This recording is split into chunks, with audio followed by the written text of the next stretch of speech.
Welcome to our channel. நம்ம சேனலில் ஆசிரியர்கள் சிறப்பு தகுதி தேர்வு, ஆசிரியர்கள் அரசு பள்ளியில் பணிபுரியக்கூடிய ஆசிரியர்கள், அரசு உதவி பெறும் பள்ளியில் பணிபுரியக்கூடிய ஆசிரியர்கள், தனியார் பள்ளியில் பணிபுரியக்கூடிய ஆசிரியர்களுக்கு முக்கிய அறிவிப்புகளையும் அவர்களுக்கு கிடைக்கக்கூடிய சலுகைகளையும் அரசு தரப்பில் வழங்கக்கூடிய உத்தரவுகளையும் நிபந்தனைகள் பற்றிய அறிவிப்புகளை தொடர்ந்து கொடுத்துட்ருக்கோம்.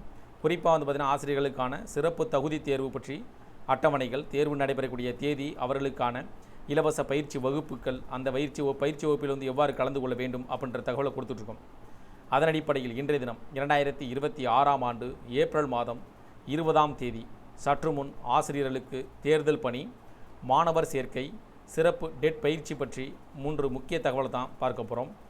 இதன் மூலமாக ஆசிரியர்களுக்கு தேர்தல் பணியில் ஏதேனும் சந்தேகங்கள், அறிவிப்புகள், அரசு தரப்பில் ஏதேனும் சலுகைகள் வழங்கப்படுகிறதா, மாணவர் சேர்க்கை பற்றிய என்ன வகையான அறிவிப்புகள் வெளியிடப்பட்டிருக்கு, அதேபோல் சிறப்பு டெட் தேர்வு பற்றிய ஆசிரியர்களுக்கு ஏதேனும் அறிவிப்புகள் வெளியிடப்பட்டுள்ளதா என்பதை பார்ப்போம். தற்போது ஆசிரியர்கள் மத்தியில் இருக்கும் மிகப்பெரிய கவலை ஏப்ரல் மாத வேலை நாட்கள் தான். ஏப்ரல் 16 உடன் தேர்தல் முடிவடைந்தன. ஆனால் ஏப்ரல் 24ஆம் தேதி வரை பள்ளிகள் இயங்கும் என அறிவிக்கப்பட்டுள்ளது. ஏப்ரல் 23ஆம் தேதி தேர்தல் நடைபெறுவதால் 80% ஆசிரியர்கள் தேர்தல் பணியில் ஈடுபட உள்ளனர். அதேபோல் தேர்தல் பணிக்கு நடுவே மாணவர் சேர்க்கை மற்றும் தேர்வு முடிவுகளை எப்படி தயாரிப்பது என்பதில் தெளிவான வழிகாட்டுதல்கள் இல்லை. இது குறித்து அரசு விரைந்து முடிவெடுக்க ஆசிரியர்கள் கோரிக்கை விடுத்துள்ளனர். கட்டாய கல்வி உரிமைச் சட்டத்தின்படி அனைத்து ஆசிரியர்களுக்கும் டெட் தேர்வில் தேர்ச்சி பெற்றிருக்க வேண்டும் என உச்சநீதிமன்றம் உத்தரவிட்டுள்ளது. தகுதி பெறாத ஆசிரியர்களுக்கான சிறப்பு டெட் தேர்வு ஜூலை மாதம் நடைபெறவுள்ளது.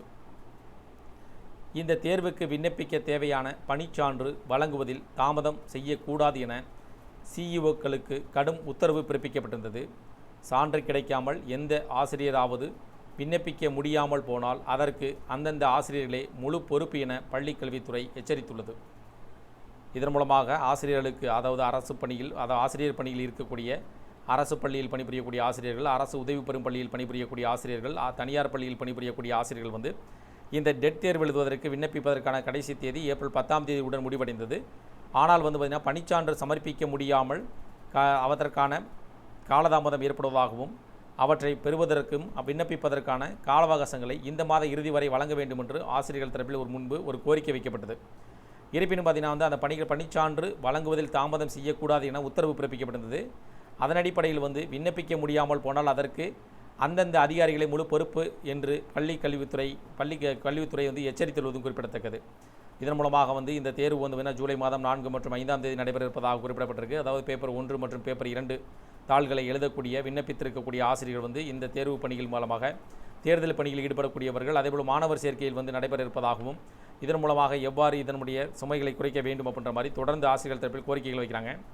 இந்த தகவல்கள், கோரிக்கை பற்றி உங்களுடைய கருத்துக்கள் இருந்துச்சுன்னா கமெண்ட் பண்ணலாம். இந்த வீடியோ உங்களுக்கு பயனுள்ளதாக இருந்துச்சுன்னா வீடியோக்கு ஒரு லைக் பண்ணுங்கள். மீண்டும் இதேபோல் பயனுள்ள தகவலை சந்திப்போம். நன்றி.